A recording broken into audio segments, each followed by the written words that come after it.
हाँ तो भाई साहब यहाँ पर चिराग शनाया मनवा के बारे में अगेन डिस्कशन कर रहे हैं। मैंने यार जब वीडियो शूट हो जाता है, एडिटिंग करता हूँ और जब थंबनेल बनाता हूँ, मुझे ऐसा लगता है कि यार बार बार सेम टॉपिक पर डिस्कशन चल रहा है। लेकिन गाइज पुष्पा इम्पॉसिबल शो ही ऐसा है कि इसमें हर एक एपिसोड में ना कंडीशन बदल सा जाता है। अब हम लोग क्या देख रहे थे यहाँ पर 2 दिन पहले के एपिसोड में कि जो चिराग है उसने शनाया को थैंक यू बोला बिकॉज उसने पुष्पा के अगेंस्ट कोई केस नहीं किया, पुष्पा जेल नहीं गई। ठीक है, इसमें शनाया का बहुत बड़ा योगदान था, इसलिए यहाँ पर जो चिराग है उसने शनाया को थैंक यू बोला। और यहाँ पर थोड़ा सा शांत भी अब चिराग लग रहा है, ज़्यादा ची नहीं कर रहा है। और इसके अलावा जो शनाया है उसने चिराग को एडवाइस दिया था कि भाई मनवा को बोलो वो हॉस्पिटल जाए, ये जो बैकग्राउंड में जो भी चीज़ें चल रही हैं बहुत ही अजीब सा इन्वायरमेंट हो गया है, ये जो लड़ाई झगड़े का इन्वायरमेंट है इन सब से जो मनवा है वो दूर हटे और हॉस्पिटल में जाए, उसका मन भी बहलेगा।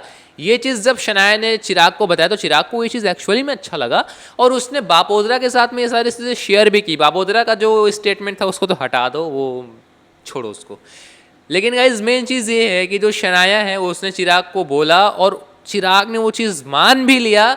और यहाँ पर हालांकि शनाया ने अच्छा एडवाइस दिया है और चिराग ने उस पर एक्शन भी लिया। भाई साहब यहाँ पर भाई साहब हो रही है प्यार की शुरुआत शनाया और चिराग में, लेकिन अभी इतनी जल्दी तो नहीं हो जाएगी भाई साहब, अभी तो बहुत कुछ बताए। लेकिन छोटी चीज़ें ना आगे चल करके बहुत बड़ा रूप लेगा। लेकिन इसका मतलब ये नहीं कि अब ये लोग लड़ेंगे नहीं, आगे आप लोग देखिएगा 2-3 दिन आप लोग और रुक जाएंगे, आगे आप लोग लड़ते हुए पाएंगे अगेन यहाँ पर चिराग और शनाया को। लेकिन हाँ, जो एकदम जान के दुश्मन बने हुए थे आई थिंक वो धीरे धीरे अब कम होता चला जाएगा। एकदम से कम नहीं होगा लेकिन धीरे, अभी तो पूरा 6 महीना बचा है। मेरे एक सब्सक्राइबर है भाई साहब यहाँ पर बोल रहे थे कि जो प्रोफेसर शास्त्री है उनका क्या वो देखने को क्यों नहीं मिल रहे हैं। तो गाइस देखो, पुष्पा इम्पॉसिबल शो से ना कोई भी क्विट नहीं करता है। एक्टर जो है उनका ट्रैक जब खत्म हो जाता है तो फिर उनको नहीं बुलाया जाता है और उसके बाद फिर जो एक्टर हैं वो फिर दूसरे प्रोजेक्ट वगैरह में बिजी हो जाते हैं। तो जब वो फ्री होते हैं और इधर पुष्पा इम्पॉसिबल शो में मान लीजिए अगर उससे रिलेटेड कोई ट्रैक लाना होता है तो फिर वो लोग एक्टर को कॉन्टैक्ट करते हैं और अगर सब कुछ सही रहता है तो फिर वो आते हैं।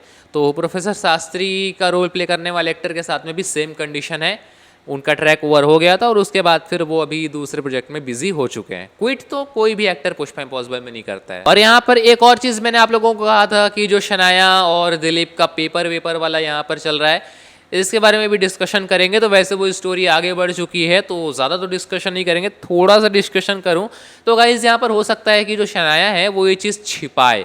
मेरे बहुत सारे ऑडियंस इस चीज़ के बारे में बोल रहे थे कि जो शनाया है वो दिलीप की हेल्प कर सकती है। और ऑन लोकेशन में ना भाई साहब एक ये भी चीज़ आया था कि शनाया बहुत ही पीसफुल तरीके से पुष्पा से बात कर रही थी। तो हो सकता है यहाँ पर जो शनाया है वो घुमा करके इशारों में पुष्पा से पूछे कि उसको कोई फाइनेंशियल इशू है क्या या ऐसा कुछ है। तो हो सकता है कि यहाँ पर शनाया ये जानने की कोशिश करे और उसके बाद फिर जब उसको ये तसल्ली हो जाए कि पुष्पा ने ऐसा कुछ भी नहीं किया है तो फिर वो दिलीप को फिर कांटेक्ट करे और वहाँ पे कुछ हो। दिलीप और शांतनु मेहता अच्छे दोस्त हैं, अगर शनाया बात करे शांतनु मेहता से तो दिलीप को मदद मिल सकती है। और मान लीजिए, हालांकि गाइज ये तो बिल्कुल निश्चित है कि पुष्पा के घर पे दिक्कत आने वाली है, तो उस टाइम पर हो सकता है शनाया के जो फादर हैं शांतनु मेहता वो हेल्प करें और उस टाइम पे फिर सब लोग शनाया की तारीफ़ करें, शाबाशी दें, ऐसा मेरे एक ऑडियंस ने कहा है। तो भाई साहब देखते हैं ऐसा कुछ होता है नहीं होता है। तो हालांकि इन सब में भी बहुत ज़्यादा टाइम है।